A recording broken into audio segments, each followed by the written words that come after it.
దేవుడు ఎవరని మనకు అర్థమైతే, నేను దేవుళ్ళు ఎవరు అనేది నాకు అర్థమైతే, నేను ఈ ప్రపంచంలో నేను గెలవగలుగుతాను. ఆమేన్.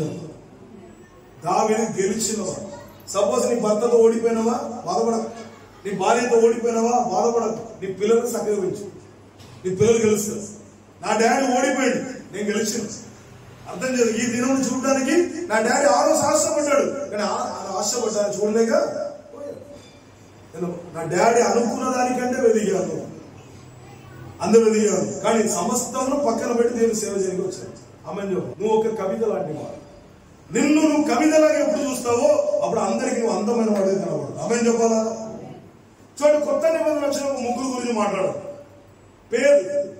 పేరు ఎలాంటి వాడు? చేపలు పెట్టాడు.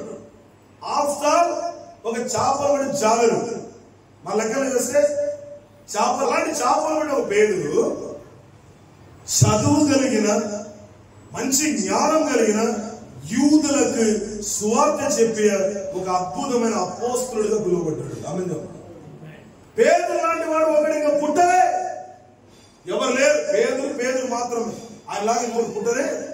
నీలాంటి వాడు ఒకటి కూడా పుట్టకూడదు. ఆమేన్ చెప్పాలి. పేదలు యూదులకు సువార్త చెప్పే అపోస్తలుడిగా ఉన్నారు. రెండో వ్యక్తి పౌలు ఎవరు? ఆయన గొప్ప మేధావి, గొప్ప అధికారి.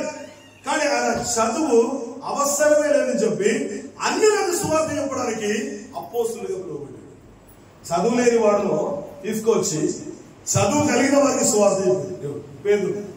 చదివిన వాడును తీసుకొచ్చు చదువు లేని వారికి సువార్త చెప్పాడు. అన్యులకు సువార్త చెప్పడంలో అపోస్తలుడిగా పిలువబడిన వాడు పౌలు అని అంటాడు. పేదలను ఎంత మాత్రం కూడా నేను తక్కువ కాదు, సమానంగానే ఉన్నాను. పౌలు లాంటి వాడు ఒకడు భూమిలో పుట్టలే. ఎందుకు తెలుసా? ఈ బైబిల్ గ్రంథంలో పౌలు రాసిన లేఖనాలే ఎక్కువ, పేదలు రాసిన దానికంటే పౌలు రాసిన లెటర్స్ ఎక్కువ. మనం ప్రతి వాక్యం చదువుతాడు. ఎవరిని చదువుతున్నాం? పౌలు రాసిన వాక్యం చదువుతున్నాం. అంటే పౌలు ఎలా ఉండే? నా దేవుడు నన్ను పిలిచాడు, ఆ పిలుపులో నేను కవిత లాంటి వాడు కవిత రాశాడు. కవిత రాశాడు. ఎన్ని పుస్తకాలు? 27 పుస్తకాల్లో ఒక 10 పుస్తకాలు పక్కన పెడితే 17 పుస్తకాలు వాడు ఒకటి రాశాడు. పౌరులాగా కవితలుగా మారాలి.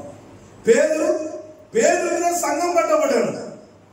పేదలు పునాది అపోస్తలుడు.